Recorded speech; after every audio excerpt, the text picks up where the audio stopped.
One of the things that I like to do is I like to close out with some heart questions. Mm-hmm. And so I'm gonna ask you a couple of questions and you Mm-hmm. just kind of answer from the heart. And so Okay. when challenges arise in your life, who or where do you look to sustain you and help you get through? First and foremost is my person. My Mm, person is my husband. mm, He is my ride or die. He is my person. He is my best friend. If you mm. ask him if I'm his best friend, he will say no, but that's a whole nother story. Uh, that's a whole nother topic. Um, but like he is the person that I will go to because he is fully like he's on board. He will tell me when I'm being ridiculous. He Mm, will tell me when I am doing awesome. And so when I am struggling with something, mhm. I go to him. If I don't go to him, I go to my dad, because I'm a daddy's girl, and he's similar to my husband. He will like shoot it to me straight. He'll look at me and be like, "You're only Yes. cheating yourself, Miha." And I'm like, Wow. "Okay." So Wow. yeah. Wow. Now, what are two things you appreciate about yourself? Um, my superpower of building relationships. I've been told time and time again, and that's actually why I got my internship at Boys Town, which is working with some of the most antisocial and aggressive teenagers in the nation. Mm, Is that I remember sitting there on the very first day of my internship with five other interns, and Dr. Pat Fryman comes up and he stands in front of us, and it's like, oh my God, it's Pat Fryman. And he looks at us, he's like, I don't care what any of you guys have done before this moment. He's like, the only reason why any of you guys are here is because you're good with people. And so mm, like that's what I cherish about myself or appreciate about myself, is that I'm able to build relationships with people very, very quickly, and kind of I'll have them trust me very quickly. Um, I think my other one, what do I appreciate about myself, is that I am all about family. I mean, it's my mm. life mission. So Yes. like I'm genuine in it.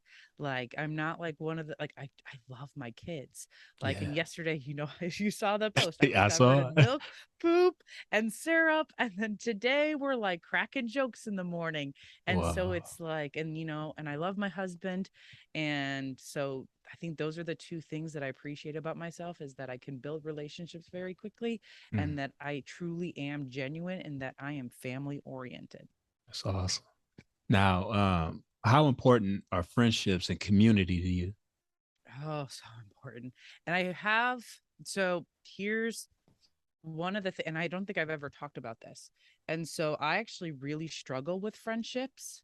Mm, And I have a very close circle, and I'm not mm, very trusting of people. And the reason mm. for it is because the person who murdered my brother actually considered him a friend. Wow. And so like when I've kind of looked Have back on it, I'm mercy. like, why do I struggle with friendships?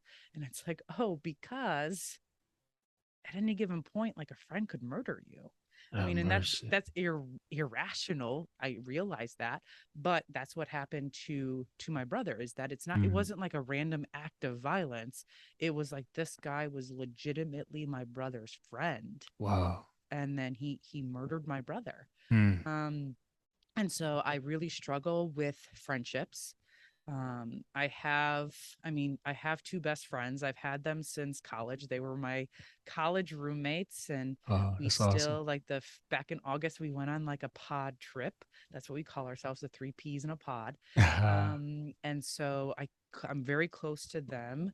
And then, yeah. And so then I try to find friendships where I can. And Yes. then in regards to community, we a lot of the time like it's via our church pretty much. Like ever since I Yes. quit being a professor, and talk about risks, I forgot I should have mentioned that. Like I was a tenured professor, which meant I couldn't be fired. Wow. And then I quit that job to be a full-time clinician. So that's a huge risk. That is And huge. I lost a lot of my community in that. But then Wow. I really sought out community in the people that we go to church with.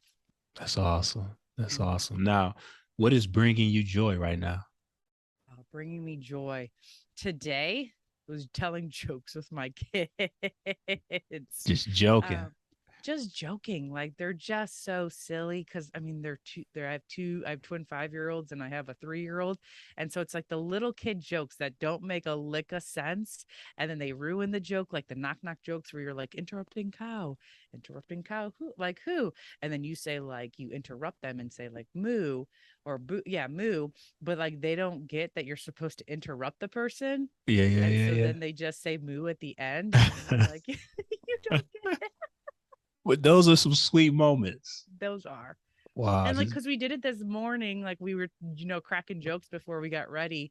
And then right before bedtime, they're like, can we joke around some more? And I'm like, sure. So we all cuddled on the couch Wow. and we told the same three jokes over and over That's again. awesome. That's awesome. It's amazing how, even saying the same things is just, Yeah. that's entertaining to them. And that's, Yeah. they enjoy that and Hmm. appreciate that. Yeah. Now, what does winning look like and what does it mean to you? Winning. Winning looks different. So it's like when people ask me like define success, and I was like, Mhm. how long do you have? Winning just looks like setting your goals, like Mhm. setting your mind to something Yeah. and being able to achieve it. So like I decided starting in 2023 I want to get back into running triathlons. So I Oh, did a wow. triathlon in 2015, and then in 2016 we started IVF with to get our twins, and Mhm. so Mhm. doing triathlons was not allowed. And so I'm going to get back into triathlons, and we're going to set that goal to, every year for as long as I possibly can, do one triathlon in a different city every year. That's awesome.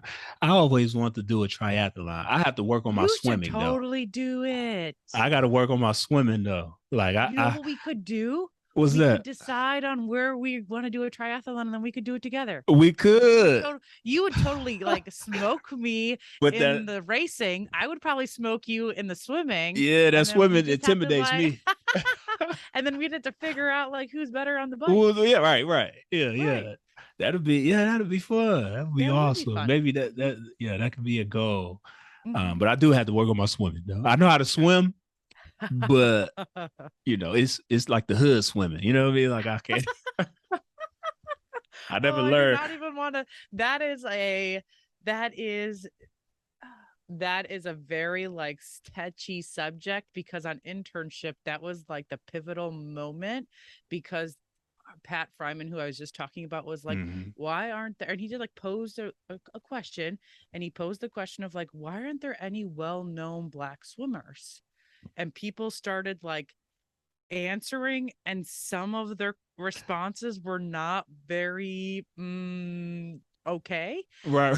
So like the two interns who were African American, like they got offended, understandably, based off of some of these answers. And so Yeah. whenever someone Yeah. like mentions like hood swimming or like black people not being able to swim, I'm like, I don't want to talk about You say that. you want to get no parts of that. So I learned how to swim.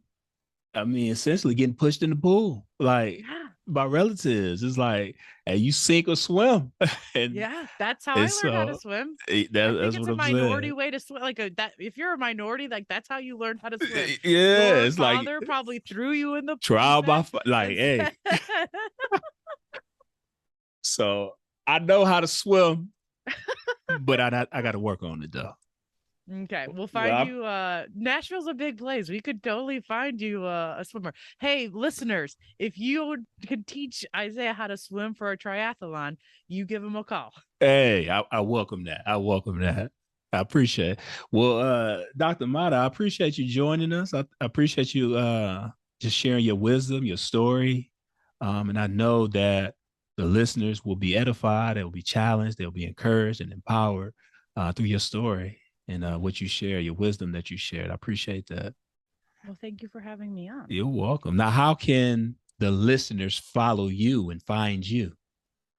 I am on all the social medias, unfortunately. Not really. So mostly Instagram. I do Okay. some Twitter. I do have a TikTok, but I think I only have like one video on it.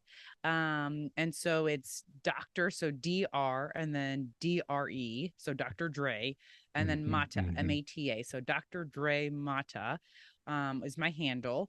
And then on LinkedIn, if you are so inclined, then it's just Andrea, spelled like Andrea, Mata, Mata. That's awesome.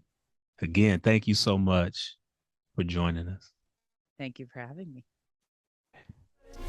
I'm out front running all